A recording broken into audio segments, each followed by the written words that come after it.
Ayan mga idol, so ito yung set natin ng electric machine, no? Electric hollow blocks machine natin.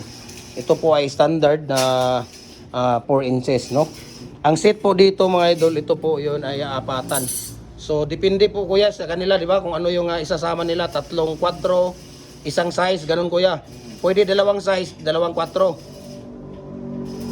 Hindi, isang size, 2, 4. Ayan. Sa 5, isa lang din at 2, 4, pwede ganun. Sa 5. Pero pag sa 4, 4 talaga ang butas niya, pwede. Ha? Ayun, pwede pala 4 na butas pala niya. So ito nga, dalawa nga ang ginagawa ni Kuya Mimer. May kulang pa daw isa dito. So magpipinalty tayo dito. Magpipinalty tayo dito kuya. Ano sa atin kuya? Katong kira? Ay, wa pa na ko nagkuan. Ha? Tong repair? Oh, wa pa na ko nagkuan, busy ka siya. Kung ano man po di. Wa pa na ko poste. Oh. Ayan. Okay. Tapos dito tayo sa ayan. So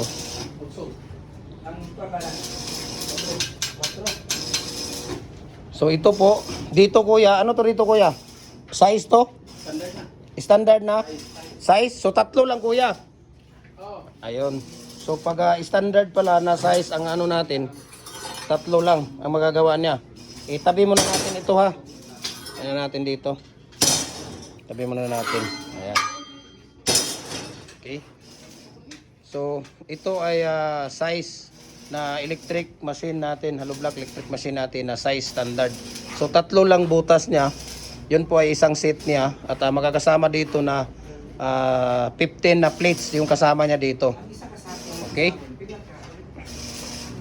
Ayan. 8 kuya, 8. Ang isang sako niyan. 8 size, isang sako na semento, 6 na sako na buhangin. 3 or 4 na bucket na tubig ang ihahalo mo dyan. Sa 6 feet. Sa 7 feet, 7. Sa 8 feet, 6. 6. Kaya dapat 2 ang kuhanin mo dyan kasi pag isa, hindi pangit. No. Minsan, luto yung isa. Minsan, ang isa hilaw.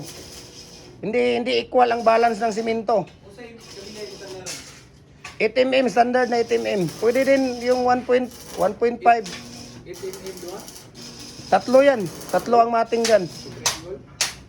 Triangle ang mating, naka-3.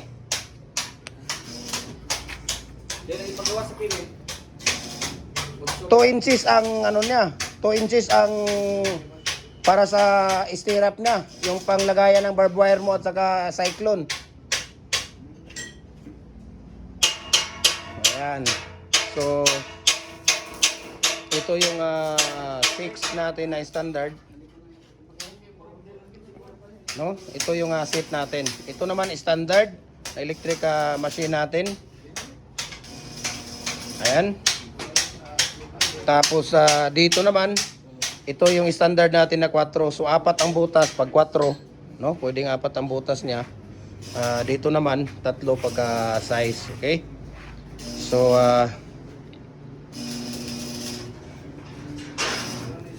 ayan. So dito tayo sa kay Kuya Ray. Habang nandito si Kuya Ray naman ay may ano pa to. Tangina, hindi man lang ako binigyan ng isa nito.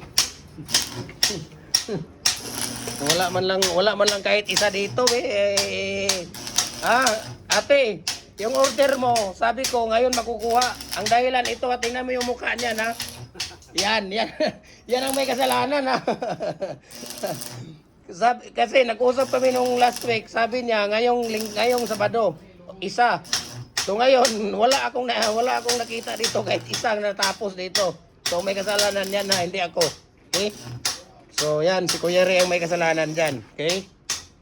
Ayan, mamaya forward ko sa iyo itong video na to. Dito tayo magtalo-talo. Kaya sila ni Kuya. Okay na. Okay na, Hawa Japan. Ayan. So balik tayo dito sa ating standard na size. Pagka size natin na electric hollow block maker natin, 3 lang ang butas, pwede. Pero pagka 4, ayan, 4 na butas. Okay? So, ano pang hinihintay ninyo? Follow na po kayo sa ating Facebook page, Jim Hardware and Cucumber Concrete Products, Balulang Brand. Jim Hardware and Cucumber Concrete Products, ito ang brand. Triple AN8 Cucumber.